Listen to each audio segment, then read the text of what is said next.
I'm Dr. Stephen Connor, Chief Executive of the Worldwide Hospice Palliative Care Alliance. The next panel we're doing is on dying alone, effectively in a COVID world. We've seen a whole lot of suffering of isolated patients and families since the pandemic began, with a lot of implications for society, and for the physical and mental health and spiritual health of patients and families. We have with us, we're going to start with Professor Dale Larson, who's from Santa Clara University, who's written extensively on self-care issues and will help us by understanding a bit more about medically mandated separation and its effects on society. Dale, over to you. Thank you. As I'm trying to expand our vision for, hope for the future. So we're not dying alone, and we're not all separated forever. And we can find a way to make some progress in the world. Because I think the COVID-19 pandemic has actually catapulted the rest of the world into the place where we've all been, this tribe has been for a long time, an awareness of mortality, the fragility of life, a sense of loss, and that this COVID pandemic has made everything kind of stop.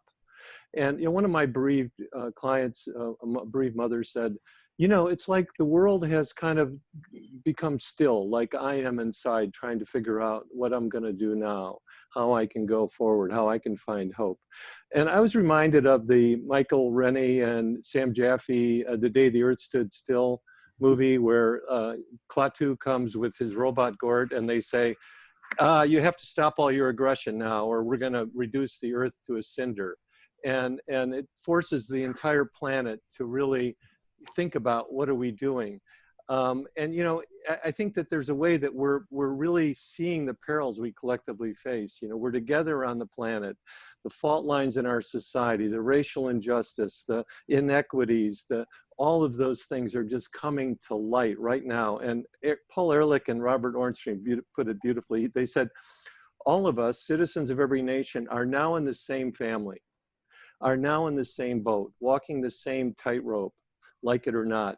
The worst problems of the human predicament are common to all of us, from climate disruption, loss of biodiversity, and poisoning of the environment to pandemics, gross economic inequities, and the threat of nuclear war. Our tightrope is a line from humanity's past to its future. And I think the current activities and protests with racial injustice are part of this.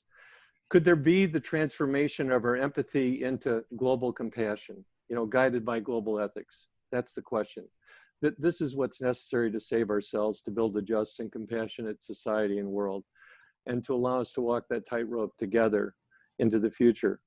And I really believe, and I really agree with Nicole in the spirit that I believe we can transform this confrontation with grief, loss, and trauma into caring, compassionate action that benefits us all. I think the courageous and creative acts we're seeing, the volunteerism, the marching against racial injustice, the courageous clinicians risking their lives every day for others, and all of us meeting here today give us hope for that future outcome. And as Maya Angelou counseled us, you may not control all the events that happen to you, but you can decide not to be reduced by them. And so that's my hope for our future. Thank you. Thank you so much, Dale. Inspiring.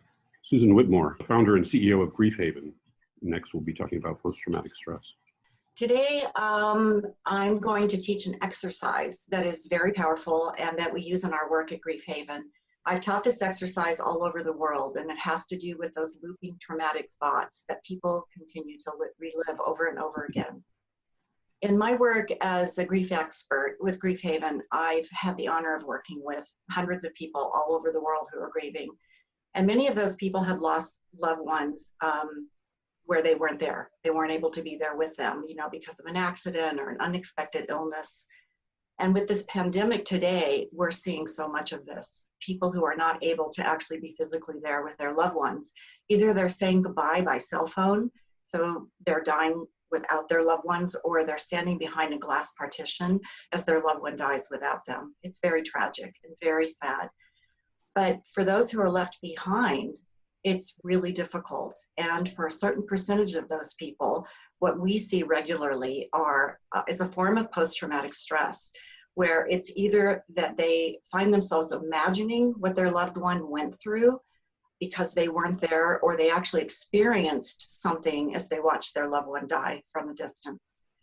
So it's those traumatic moments that people ruminate over again and again, and they just keep reliving it and they can't stop it. So we refer to it as the loop. The loop where you start the thought and you end the thought and you start it again. It has a beginning and it has an end. It tends to be one full thought or experience. So what we want to do is we want to help people. And the way we do that is by interrupting the loop. So basically what we're doing is sending a message to the brain with this exercise that says, let's not go this way, let's go this way. Creating a new neural pathway away from this strengthening of this loop. So how do we do that? Several years ago, I worked with UCLA, where Dr. Mary Frances O'Connor was using functional MRIs to look into the grieving brain. And during that time, I came up with this exercise. I tweaked it a lot myself, and it is very powerful, and it helped me with my traumatic memories I had of watching my daughter die. And here's how it works. You pick a word, one word. This seems so simple, and it is, but it's powerful. The word has to be one syllable, and it has to be a positive or neutral word, and it cannot be a person's name, and it cannot in any way remind you of the one who died. So let's say love, hope, peace, God. Those are some of the kinds of words. So let's say my word is peace. The minute I find myself back in that loop and I'm ruminating over that experience I had with Erica, I will start using my word. So let me give you an example of how it works. As soon as I realize I'm in the loop, I go peace, peace, peace. And there's a key here. You have to fully 100% focus and concentrate on that word when you're saying it, so that you're not doing anything else in that moment but that word. You know, you can see it, you can visualize it, you can hear it, however, whatever works for you. I usually see my word. Some people even say they use it at night as like sort of a mantra to fall asleep at night, whatever their word is. And you can change your word. People change their words until you come up with one. You land on a word that you find is really working for you. So that's pretty much how it works. It's really simple, and I just want to say you have to practice it and use it a lot. And if you do, I guarantee you, like hundreds of others, will find it very beneficial. Howard Winokuer, who's president or head of the Center for Counseling and Healing. I want to just talk a little bit about the impact this disease is having on some of the folks. I read a thing in the New England Journal of Medicine, and it said that the fear of dying alone is nearly universal. People are afraid to die alone. Now, I want to give a couple of case studies. One was a very sad one to me. And I say this because so many of you who are watching this are bereaved, and this may be something of what you've been through. So this 80-year-old mom had COVID, and she was living with her daughter. And they ended up calling 911, and EMTs came, and she walked with her mother to the ambulance. And as they were putting her mom in the ambulance, she held her mom's hand and said, "Mom, I will be with you and walk with you through this whole experience." That was the last time she saw her mom.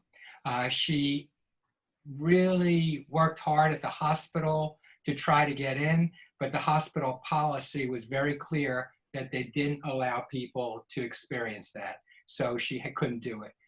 Many of you have probably felt so angry and so disconnected at the system for not allowing you to be part of the dying of someone you love. There was another story that was really bothersome to me, and I don't know, there's so many people in the Latino community are being affected.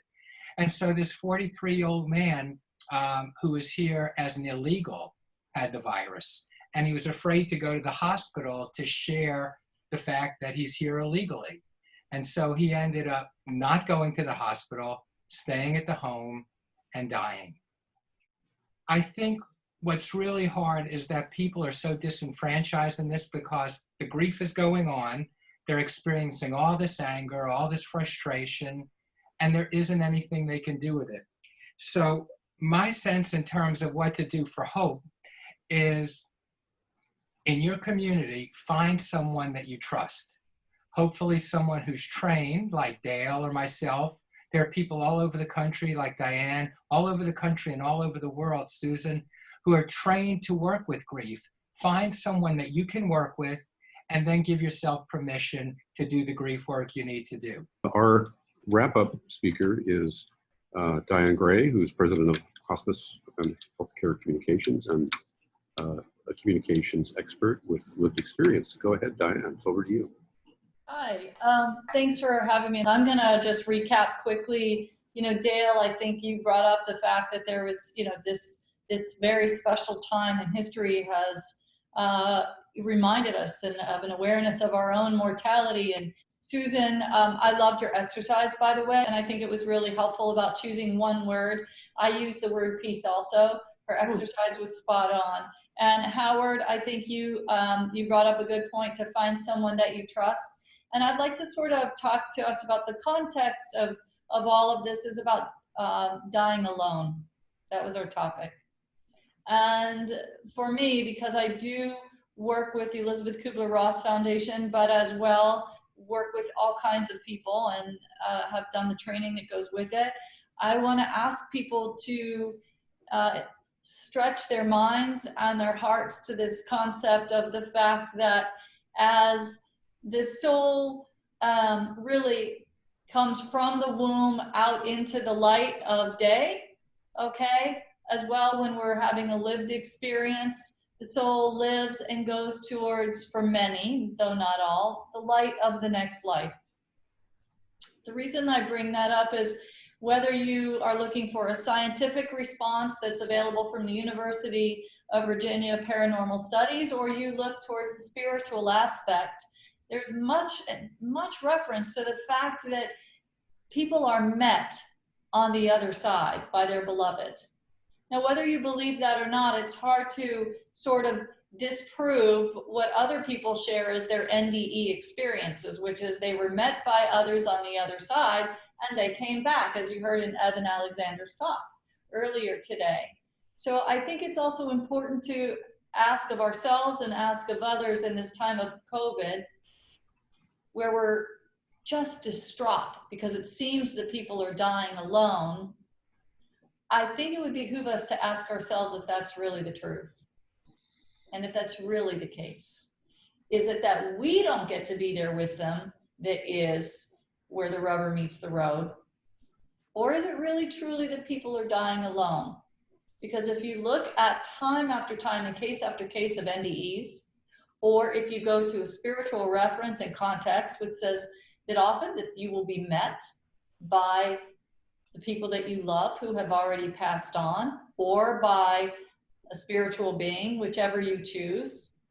There are many points of reference that say that people do not necessarily die alone. So not that I'm here to prove that, I'm asking us all to be open to the thought and to ask ourselves the question of whether that's really true. It's the people that are still here, that are suffering, that are grieving, understandably, that feel the anger and the frustration and the angst. If there's one thing that you could tell me how I can help somebody who I think is really struggling right now with grief, what's one thing that I can do? I'd love to have all the panel members lock on that. Please comment, panelists. From my perspective, I think just acknowledging that they're going through so much right now, not being present, physically present. Stephen, you were talking about how we're virtually doing it, but there's something different about physical presence that we need, and people need that, and to have that, you know, it's another loss. It's not just the loss of the person who died, but it's the loss of their being able to be present with them. Mm-hmm. I think that's what we have to acknowledge, that. Yeah. One thing I would encourage people to do is to realize that physical distancing, as we've heard, doesn't mean social distancing. So make yourself, learn how to use Zoom or set up things where you can actually connect with people. I mean, when we end our grief groups, we do this hand holding exercise where we pretend we're all holding the hand of the person in the square next to us. Or sometimes you can give hugs like this. I mean, it makes a difference. You need to see people and talk to them and feel them.